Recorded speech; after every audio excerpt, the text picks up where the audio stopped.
We have breaking news from the NHL. The Columbus Blue Jackets have fired general manager Jarmo Kekalainen. Who's taking over? What comes next for this franchise as they try to move forward? Coming up next. So welcome back to another video here at Top Shelf Hockey. As I mentioned, we have some pretty significant breaking news from the NHL. The Columbus Blue Jackets have fired general manager Jarmo Kekalainen after 11 years of being on the job. This Blue Jackets team is pretty darn low in the standings, not having a good season, and has really been faced with a lot of adversity since the beginning of the season, even dating back to the preseason into the summertime. This team has been, either low or middling in the standings for a long time. After 11 years in a lack of success, I've been saying myself for some time that I thought this team needed a new voice, a new direction, and well, here we have it. Just weeks ahead of the NHL trade deadline. So Jarmo Kekalainen is out. Current president of the team, John Davidson, is going to assume the GM responsibilities on an interim basis for right now. Davidson will be speaking to the media here in the next little while, next couple of hours, and ownership, and he will put together a search to find the next general manager of this team. I guess they were unhappy enough with where things were at with the season and the overall body of work that they wanted a different voice and somebody else leading this team into the trade deadline. Obviously, for teams that are out of the playoffs and low in the standings, it's an opportunity to move on from some players that may not return next year and get some returns, and make some moves that are going to be a positive impact on the team's future. And obviously, if you're thinking about making a change, you ideally don't want your current guy that's in that role to lead the team through that pivotal point of the season. Davidson said that it was a very hard day, said it was one of the hardest days of his career, that Jarmo's a friend and someone that he has a great deal of respect for. I know those two were very close and did have a great friendship, so I'm sure this was a very tough day in Columbus. But as owner John McConnell had put out a statement thanking Jarmo for everything he's done, and Davidson as well. You can be a good person, be well respected, do the best you can, but it doesn't always work out in sports. It's about results, and the results have not been there. He was the third general manager in Blue Jackets history. They've had some guys be there in that role for an extended period of time, but he, at 11 years, was actually the longest tenured. He was actually hired February 13th, 2013. So when we say 11 years, it was 11 years as an anniversary just 2 days ago.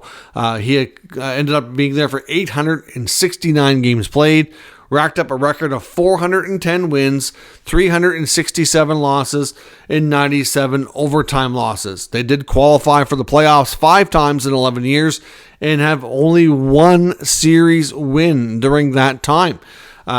Clearly, that's when they took down the Tampa Bay Lightning in stunning fashion a number of years back when the Blue Jackets really went all in on the deadline. I remember they made several deals with the Senators that year, picking up Matt Duchene, Ryan Dzingel, and I think they made some other moves there as well. Anthony Duclair, I think, was another one. They picked up a lot of guys. I could be wrong on Duclair. I remember Dzingel and Duchene going there for sure. Anyway, they made a lot of deals. There was rumored that Panarin and Bobrovsky were going to be walking as UFAs. They did not trade them. That was not a strategy I was personally fond of. Like, this team has not had any real level of success. Yes, they've had some good regular seasons where they were, a playoff team, never really considered a cup contender, but, a solid playoff team for a few years, and 2 of their top guys that were going to be able to command big money and like a huge part of the franchise were said to not want to re-sign, and they did not do anything about trading them to recoup anything. They lost both in free agency, and it was a dark cloud over the franchise. In my opinion, it was a big mistake. Yes, they got their very first and only playoff series win in franchise history, but I don't know, was it worth it? That's the question I kept saying. Like, I know it was important for the team to take a step and actually finally get a playoff series win under its belt, but look what happened next. And it's been really downhill further ever since then. Now, thanks to Cap Friendly, we do have some other stats as well. Over 11 years on the job, Kekalainen ended up making 79 trades. 74 players were drafted, and he signed a total of 251 contracts. valued at $1.176 billion. So certainly a very active, very busy guy. We know Kekalainen, of course, hails from Finland, played hockey himself and was a well-respected, Finnish player. Previously worked in lower roles with the Ottawa Senators first, and then the St. Louis Blues before becoming GM of the Blue Jackets. I believe I think he was director of player personnel, I believe it was, in St. Louis, and the Senators' role was a different one as well. So, he's worked in a few teams. He's got lots of connections. I'm sure he'll land on his feet if he wants to take a different kind of role, because obviously right now there's no GM openings besides the one he's vacating. But yeah, he's a well-respected guy. I'm sure there'd be something in hockey that he can get should he want to do that. Maybe he's a consultant. Who knows? All kinds of GMs tend to land, former GMs land on their feet and do well. So obviously, like I said, Davidson takes over for right now. He'll likely handle the trade deadline. I guess we'll probably get a better sense when he speaks to the media just a little bit later this morning, or I'm not sure the exact time. It's the next couple of hours, I believe, that JD's going to take the podium. Maybe we'll get a better sense of how quickly this search is going to be or not. I don't know if maybe they'll let JD handle the trade deadline as GM and kind of take their time, because there's probably a lot of candidates around the NHL that they'd probably like to speak to that may not be available until the season's over. Obviously, after the trade deadline, they do have a lot of other, more flexibility on time before the next big stuff comes up in the calendar year, like free agency and the draft. So I wouldn't be shocked if this is kind of drawn out a little bit in a, kind of take their time and maybe don't make a permanent hire here until, whether it be May, June, until some of these other teams, their season's over and they can speak to some other internal candidates. They're going to want to be careful here. But I kind of thought the writing was on the wall really ever since they hired Mike Babcock. That was, another opportunity. Kekalainen in 11 years went through a lot of coaches. A lot of people think there should be a limit on how many coaches you get to replace before you're the guy that's out yourself as the manager. But the Mike Babcock hiring was a really bad idea. I think a lot of people thought that from the get-go, from the time it was announced. Look how it lasted. It didn't even get to coach a game before he ended up being ousted for inappropriate behavior off the ice again. So that was a debacle. And then you go into Pascal Vincent, who I'm surprised, to be honest, a lot of the things we've seen from Vincent as a head coach hasn't gone well. I personally, especially with a new GM coming in, I doubt he'll be back next year.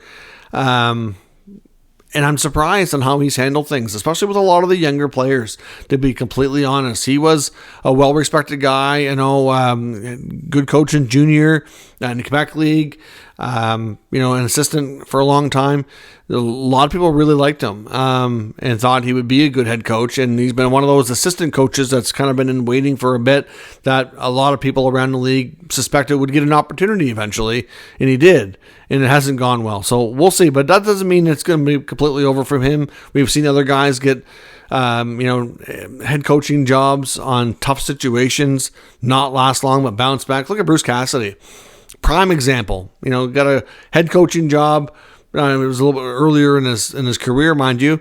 Didn't go well at all, and then he ended up out of the league and in other roles, working his way back up. And then once he came back in Boston, look how long and successful that was. Goes to Vegas. Now he's a Stanley Cup champion head coach. The future can still be bright. You learn from your mistakes. A lot of coaches, I find, tend to do better the second time around because they do learn a lot about themselves. They learn a lot about coaching, and they learn about how things are done in the NHL maybe differently compared to other leagues. So we'll see. But this is a big day for Columbus. I've been suspecting this is coming for some time. In some ways, I'm surprised, but at the same time, when you think about how close the trade deadline is, it shouldn't be. I thought they might wait until the end of the season to do this, but it makes sense if you're going to make the move to let another voice and another set of eyes kind of run the deadline here to make sure that things are done with the future in mind, that the president and the ownership group kind of have in mind to see, and we'll get a permanent guy in there soon enough. So let me know your thoughts on this move for Columbus down in the comments, and we'll discuss further. If you're new to the channel, make sure you subscribe and stick around. We'll keep you up to date with all the latest news and rumors around all 32 NHL teams. Thanks for watching, and I'll catch you next time.